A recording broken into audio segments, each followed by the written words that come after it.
غزہ پر Netanyahu کا you turn, آخر اسرائیل کے اندر چل کیا رہا ہے؟ غزہ میں جنگ بندی اور مستقبل کے سیاسی حل کے لیے امریکہ کی حمایت یافتہ ایک نیا منصوبہ سامنے آیا ہے، لیکن اسرائیلی وزیر اعظم بنیامین نیتنیاہو نے اسے عوامی طور پر مسترد کر دیا ہے۔ یہ فیصلہ اس لیے اہم ہے کیونکہ چند دن پہلے تک اسرائیلی فوجی حکام اسی منصوبے پر عمل درآمد کی تیاری کر رہے تھے۔ تو سوال یہ ہے کہ نیتنیاہو آخر چاہتے کیا ہیں؟ آپ دیکھ رہے ہیں نیوز 18 کا سوشل میڈیا پلیٹ فارم، میں ہوں وصال اعظم۔ تو نیتنیاہو کیا چاہتے ہیں غزہ امن معاہدوں کو لے کر کے، اور وہ ایک ہی وقت میں امریکہ، اسرائیلی فوج اور اپنی انتہائی دائیں بازو کی اتحادی جماعتوں کو کیسے ساتھ لے کر چل سکتے ہیں؟ آپ کو آئیے بتانے کی کوشش کرتے ہیں دراصل پورا معاملہ کیا ہے۔ امریکی حمایت یافتہ اس منصوبے میں غزہ کے لیے 15 نکات شامل تھے۔ اس میں ایک اہم بات یہ تھی کہ حماس اپنے ہتھیار چھوڑنے پر رضامند ہو۔ یہ اسرائیل کا ایک بڑا مطالبہ رہا ہے۔ منصوبے میں یہ بھی تجویز کیا گیا تھا کہ اسرائیلی فوج غزہ کے کچھ علاقوں سے پیچھے ہٹے، جبکہ ایک مجوزہ بین الاقوامی فورس یعنی انٹرنیشنل فورس وہاں سیکیورٹی کی ذمہ داری سنبھالے۔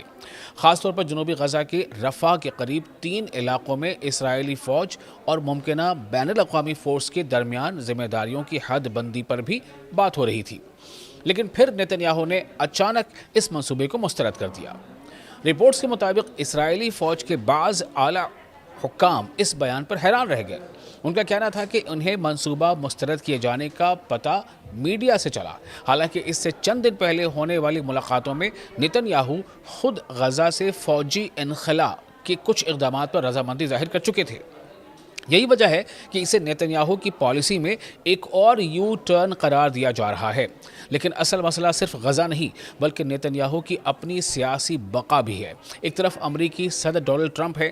امریکہ اسرائیل کو سفارتی اور فوجی حمایت فراہم کرتا ہے، اور ٹرمپ چاہتے ہیں کہ غزہ میں جنگ ختم ہو، ایک مستقل سیاسی حل کی طرف بڑھا جائے اور مستقبل میں غزہ کا انتظام فلسطینیوں کے ہاتھ میں جائے۔ دوسری طرف نیتنیاہو کی حکومت کے انتہائی دائیں بازو کے اتحادی ہیں۔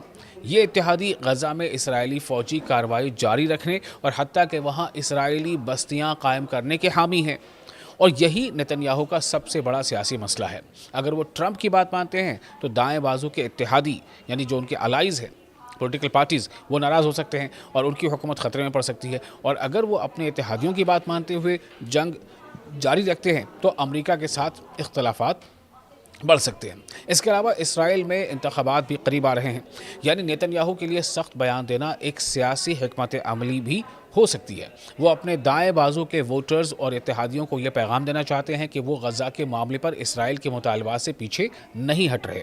لیکن دلچسپ بات یہ ہے کہ زمینی سطح پر نیتنیاہو کی حکومت نے امریکہ کے دباؤ کو مکمل طور پر نظر انداز بھی نہیں کیا۔ گزشتہ ہفتے غزہ میں فضائی حملوں کے لیے اجازت کا معیار سخت کیا گیا۔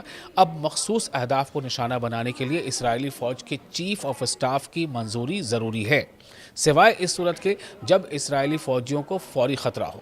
اس سے یہ اشارہ ملتا ہے کہ نیتنیاہو ایک طرف سخت بیانات دے رہے ہیں، لیکن دوسری طرف امریکہ کی خواہش کے مطابق کچھ فوجی اقدامات محدود بھی کر رہے ہیں۔ یہ پہلی بار نہیں ہے، ماضی میں بھی نیتنیاہو نے امریکہ کے دباؤ کے بعد لبنان میں اپنی کارروائی محدود کی یعنی لمیٹڈ کی، جبکہ ایران کے خلاف ایک موقع پر امریکی صدر ٹرمپ کے کہنے پر اسرائیلی جنگی طیاروں کو واپس بھی بلایا گیا۔ تو مجموعی تصویر کیا بنتی ہے؟ دراصل نیتنیاہو اس وقت 2 مختلف سمتوں میں کھینچے جا رہے ہیں۔ ایک طرف ٹرمپ اور امریکہ ہیں جو جنگ ختم کر کے سیاسی حل چاہتے ہیں، دوسری طرف ان کے انتہائی دائیں بازو کے اتحادی ہیں جو غزہ میں مزید فوجی کارروائی چاہتے ہیں، اور تیسری طرف اسرائیل میں آنے والے انتخابات ہیں جہاں نیتنیاہو اپنی سیاسی طاقت برقرار رکھنے کی کوشش کر رہے ہیں۔ ادھر غزہ کے عام فلسطینی تقریباً 1 سال سے غیر یقینی صورتحال میں زندگی گزار رہے ہیں۔ رپورٹس کے مطابق جنگ بندی کے باوجود اسرائیلی حملوں میں 1200 سے زیادہ فلسطینی ہلاک ہو چکے ہیں۔ پھر سے سنیں آپ اس بات کو کہ جنگ بندی کے باوجود اسرائیلی حملوں میں 1200 سے زیادہ فلسطینی ہلاک ہو چکے ہیں، جبکہ تعمیر نو کے لیے ضروری سامان، ایندھن اور دیگر امدادی اشیاء کی فراہمی بھی شدید متاثر ہے۔ غزہ کی بڑی تعداد میں آبادی اب بھی خیموں میں رہ رہی ہے جہاں صفائی اور بنیادی سہولیات کی صورتحال انتہائی خراب ہے۔